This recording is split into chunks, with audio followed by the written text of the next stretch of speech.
Is at the White House tonight. Jim, what's the latest there? Well, Tom, despite tomorrow's UN deadline, a U.S. military attack does not appear imminent. At the White House today, President Bush ruled out any military strike against Iraq tomorrow. Can you tell us any more, Mr. President, about tomorrow's deadline? Is that a deep date for Iraq? No, it's not. And he downplayed the significance of the deadline. No comment on that right now. Don't stop playing that up too much, but they know what they have to do.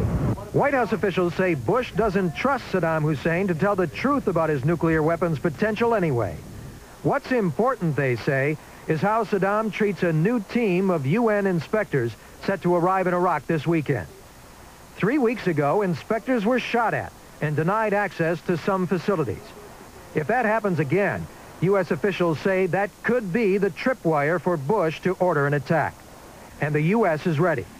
About 200 strike aircraft remain poised for attack at Dhahran, Saudi Arabia.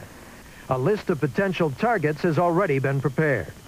And today, the commander of coalition air forces in Operation Desert Storm, U.S. Air Force Lieutenant General Charles Horner, said, if we're told to attack, we can do it.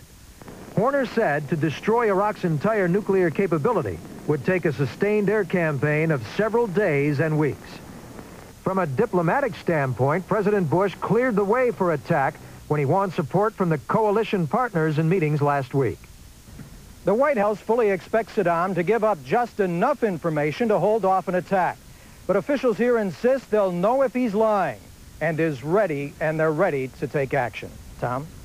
Thank you, Jim. Saddam Hussein, of course, and his people can't forget what happened the last time Iraq ignored a deadline.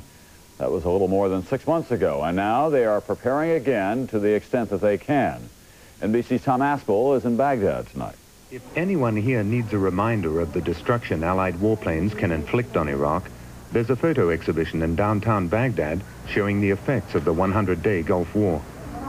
Most people who see it doubt the Allies will bomb again. I don't think they will do anything more than this. No, they can't.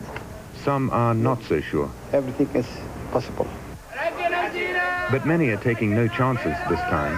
They aren't going to be caught without supplies like they were back in January, when hardly anyone really believed Allied warplanes would enforce the UN Security Council deadline for Iraq to pull out of Kuwait.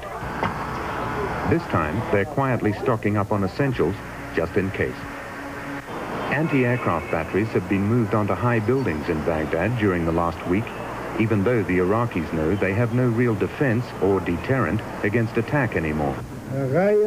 Government officials here insist Iraq is complying with every clause in the ceasefire agreement. They say they can't understand why the West doesn't believe them. Some are worried enough to leave town, but conditions in the countryside are tougher than in Baghdad, and nobody really knows where the military research and development sites are anyway. The government is making no attempt to make the public aware of the deadline.